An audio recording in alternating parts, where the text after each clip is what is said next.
in a dark way and align with the P. Diddy all-white parties and everything that was going on with that situation.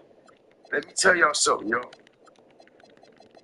These white parties ain't just about a whole lot of high-profile people getting together, making new business deals, or just having a good time, blah this, blah that. You see, y'all, it is actually very darker and very spiritually demonic.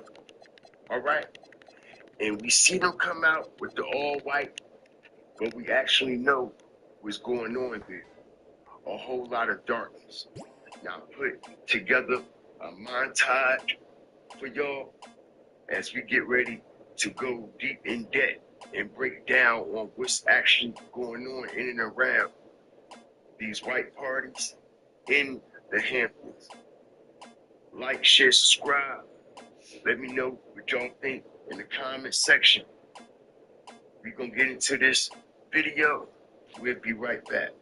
Strategic. Truly think that Diddy is fuming that Michael Rubin over the past couple of years has essentially replaced him with the all-white party. Diddy wanted to be the main host who was able to bring so many celebrities, A-list stars together under one roof, all wearing white, as a way to show purity. And this particular club that nobody else can get into, but they can. And all white is to show purity, but then basically when the night draws in, orgies, freak-offs of some kind of nature basically goes on. And Diddy massively benefited from these all-white parties because all that he was doing was creating significant amount of leverage. He was networking with so many of them. Additional plus ones were A-listers. He was meeting brand new people and expanding his presence in the industry. And then, of course, there were cameras everywhere, so he would, of course, film some people doing stuff XYZ. There were many comedians and artists who talk about things that would go on at those all-white parties, and of course, Diddy knew. And of course, Diddy made sure that if anybody was significant to him, he would make them on tape do stuff so that it can be used for some kind of distraction so that Diddy can basically leverage himself. That's how the whole industry works. Diddy isn't the first one to do it. He's not the last. Michael Rubin just had his all-white party. This man, his net worth is 10 billion as far as I'm concerned. Pushes Diddy out of the water when it comes to net worth. You had the likes of Lil Wayne there, which to me is confusing because he had a concert the day before and he was a no-show, but he ended up at this party. Jay-Z was there as well. I don't know if Lil Wayne and Jay-Z even get on, but you know, he obviously likes to go to these parties. You had all the political people there like Ivanka Trump and etc. All of the rappers and, you know, Alicia Keys was there. She done went from Clive Davis's funeral to New York all the way to the Hamptons party, basically the 4th of July. You had every celebrity under the book. Mike Tyson, Tiana Taylor, Jake Paul, Shabuzi, DJ Khaled, who has time to go to these parties but not speak up for his people who are going through a genocide, which is basically tragic if you ask me. Snoop Dogg performed, Alicia Keys also performed as well, and Jay-Z was dancing during Alicia's set, but he didn't rap himself. You had so many people there.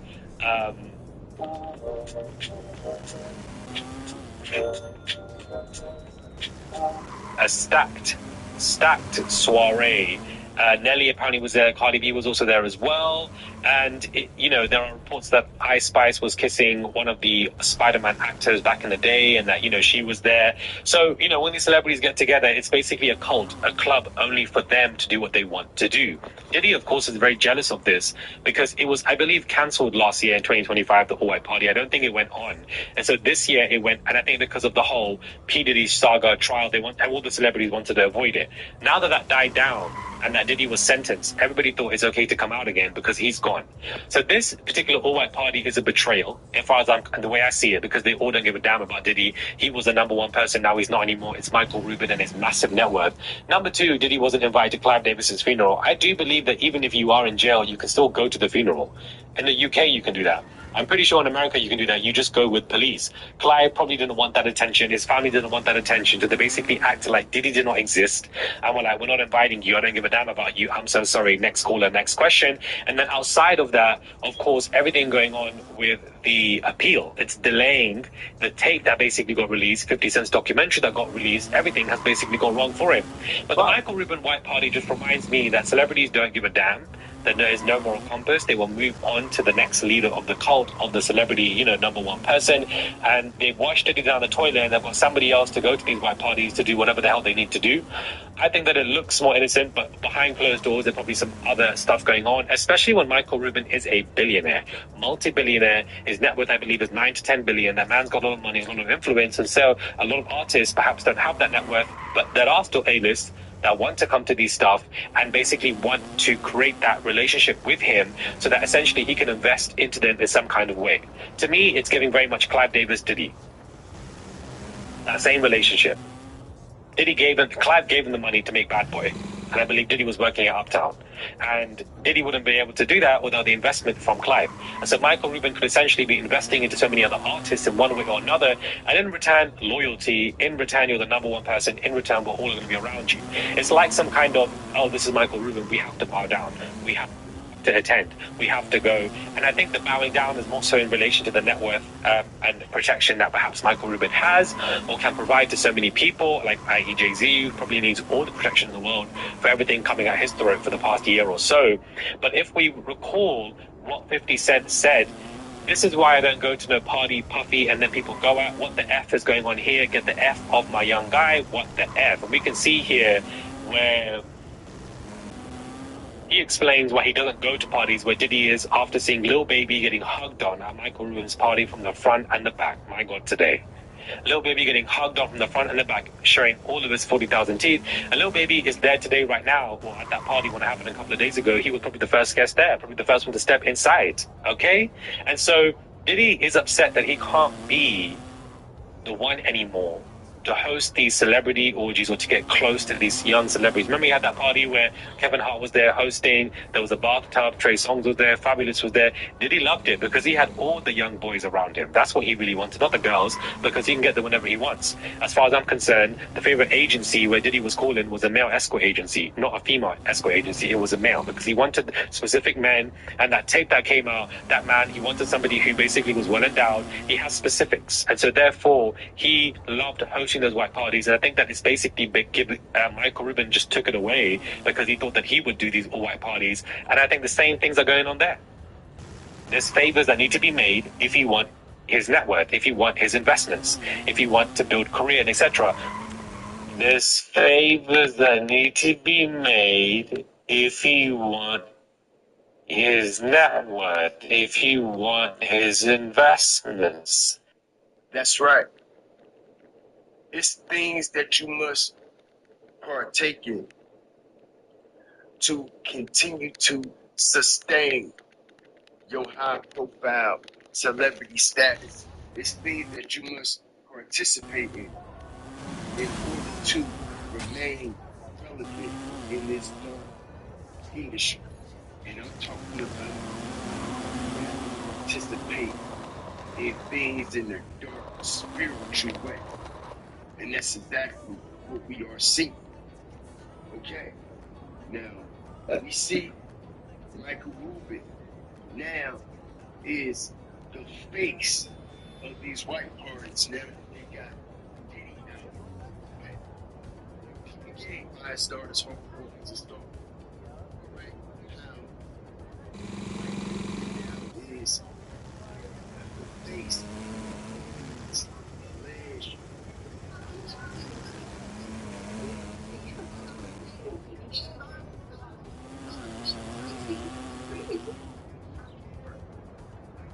Demonic gatherings in these alleged all-white freak-offs where all these high-profile names, actors, entertainers, athletes, men, all come in to one space, alright, and do whatever they want to do without facing any backlash behind it. Okay, now, like I said, man, all this is about dark spiritual harvesting. Alright, all this is that energy as you see they moving on the plate. I know it's hard to believe, but you could qualify for extra cash up to $500 in 5 minutes or less. I'm always trying to help my people out, so believe me when I say it really is this simple. Download Dave and see how much extra cash you're eligible for. I qualified for $260, and I was able to instantly transfer it to my Dave checking account. The reason I downloaded Dave was because I really wanted to buy myself some flight tickets. I was able to do that right away. It truly comes in clutch. So next time you're thinking about asking someone to borrow money for rent, gas, groceries, whatever, just download Dave instead. Click below to check it out.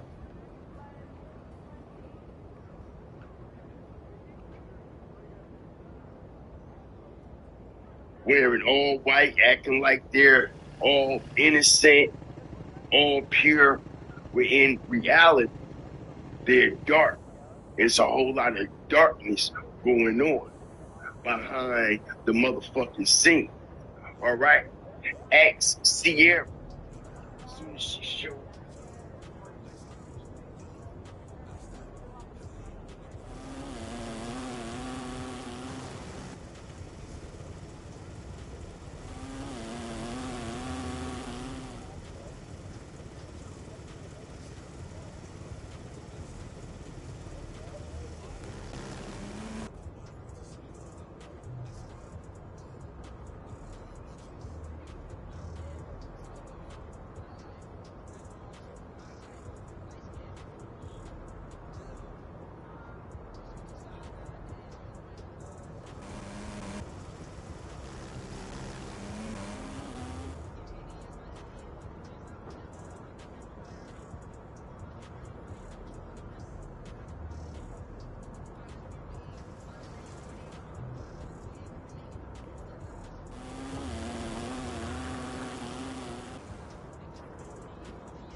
First thing first, I don't know who that lady is. But it kind of does look like it. I mean, any random box in the middle of nowhere is quite suspicious. Don't you agree? Yeah, this box right here looks suspicious. If this continues to happen, you know what's going to happen. Because I don't know why people are not going up to these things to get rid of them. But I don't blame them. Because we don't know what's in there. You get what I'm saying? That doesn't mean that what we think is in there is in there. Maybe somebody was just delivering packages and a box fell off the truck. Shut up! This is ridiculous. I just man, my guys, entertain purposes. You believe that lady? Talk about tick box. Come on, man. This is a box where they catch mice. I don't know, guys. Let me know what you think. Let me know if you've seen any of these random, mysterious boxes in the middle of nowhere. Maybe it fell out of the sky. Maybe it fell out of a truck. Maybe somebody dropped it because it was too heavy. Let me know what you think. I'm out. You ever start crying and some of your tears accidentally get inside of your mouth and it tastes like salt? You ever got sick and went to the hospital and the first thing they give you is an IV bag? Salt water. When we reach a certain age, we get wrinkles. Lack of salt, dehydration. If you want to know if you are dehydrated, just pinch the skin to steam.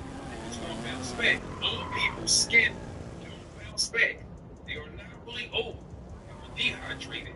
This video is about to get a little dark and a little deep. Stay with me. You know how they say data centers want water?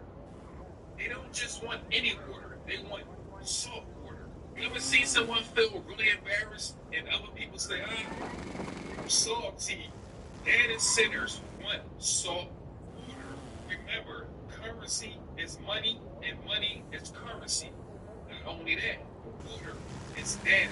Remember, back in ancient days, people was getting paid in salt. Right now, we use the word salary, but salary really means salt. Because salt preserves everything on this planet. Let me answer this question again. Remember cried and tears and it tastes like salt water? It's because we are salt water oceans. The salt is actually preserving our souls while it's in the body. These data centers is a real threat. But the elite will never come and say is this. We are the first data centers. Water is memory. Data. Every time we cry, it's not a teardrop.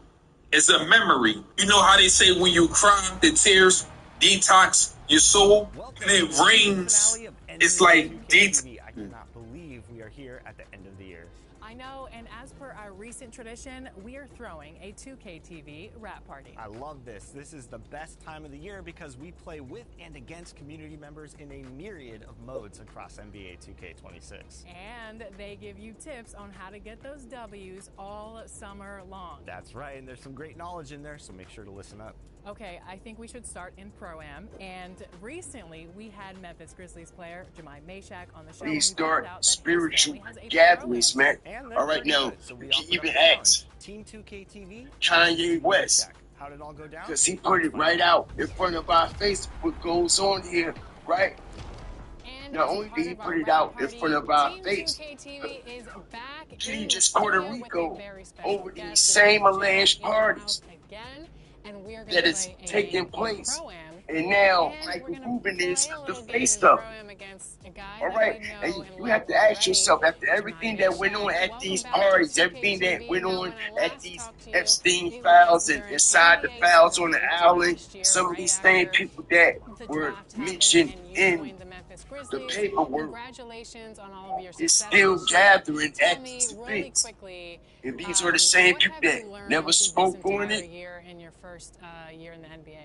Tonight, a desperate search and rescue effort 3 days after earthquakes devastated Venezuela. And frustrations boiling over. We're living in the darkest moment. Special is going to be special. So here we are, 15 years later. No longer with us. Being on the dance It's out of my office. sharing all my teammates, and learning from a visual Stay. standpoint, and being on the floor and learning from the Encourage me. and being out there. I would say connections and experiences Stay. are, the best cause of everything so far in my rookie year.